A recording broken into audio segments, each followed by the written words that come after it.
Coming up on Look Today, well, members of the New York Assembly push for big changes in infrastructures. I've got details. And the city of Glens Falls plans to renovate 2 million-gallon water silos. More on that coming up. And a Glens Falls landmark is back in the hands of local ownership. I've got those details. And it's all ahead on Look Today.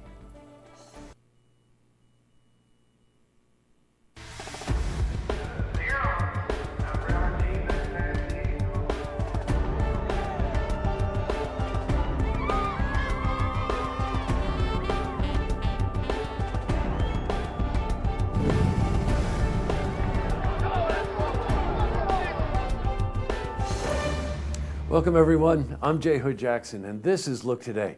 Well, in tonight's program, I sit down with Lois Celeste. She's the Executive Director of the Saratoga Senior Center, and she's joined by Sandra Cross. She's a Director of the Saratoga County Office for the Aging.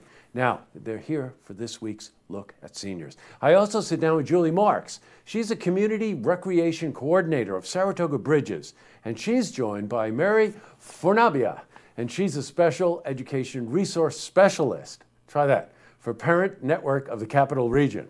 Plus, we have your weather for the Tri-North counties. But first, we've got these headline stories. Well, in our lead story, members of the New York Assembly are joining Capital Region officials to call for a new state program that will replace the old infrastructures. The Safe Water Infrastructure Action Program, otherwise known as SWAP, will maintain vital local drinking water safety by renovating underground pipelines. Now, much of that infrastructure is aging, and in some cases, believe it or not, dates back to the Civil War. Now, repairs done in the immediate future will help save money for taxpayers in the long run. Now, among the municipalities that support SWAP and have passed local resolutions are Saratoga County and the towns of Malta and Corinth. Well, Assemblyman Jim Tedisco spoke on the subject. Some of these sewer and water pipes and gas pipes, sanitary and storm sewer pipes are over 100 years of age. Some of them were put in place during the Civil War and around the time of the Civil War. And we saw some pictures earlier before we left my office. Some of them are actually made of wood. A lot in the news about water safety. And speaking of water, in other news, the city of Glens Falls is planning to spend at least $1.2 million to renovate some of the water silos there. The 2.4 million-gallon water tanks are located behind the Aviation Mall in Glens Falls. Well, according to Mayor Jack Diamond, the renovations were recommended by the State Department of Health. Plans to renovate the tanks were put on hold in the past due to a faulty isolation valve. Now, that valve would have allowed for the city to drain the tanks one at a time instead of cutting the water supply completely. Well, starting Monday, Glens Falls will use an emergency interconnect water system with Queensbury for up to 4 days. Now, this will allow the city to replace the valve while still providing water to the residents. Switching from news to weather, a cold front, as you know, is moving into the northeast. Well, winds of up to possibly 50 miles an hour and power outages are expected for today and later tonight. For a more detailed look at our weather, let's head to the Glens Falls Weather Center for a look at your first forecast.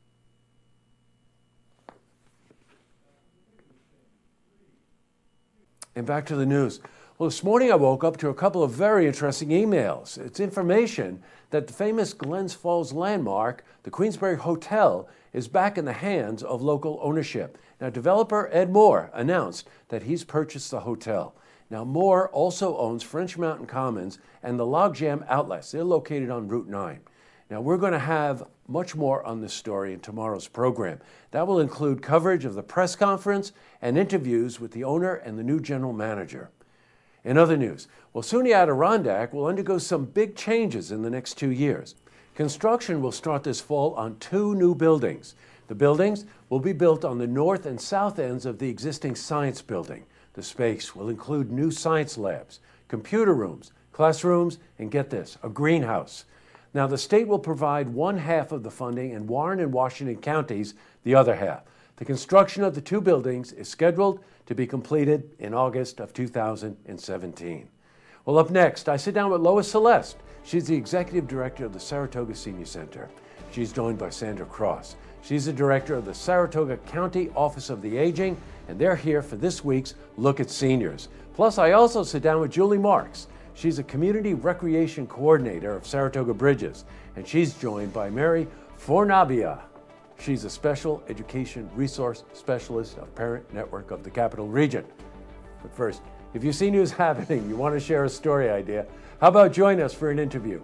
Give us a call on the hotline. The number is 798-8000.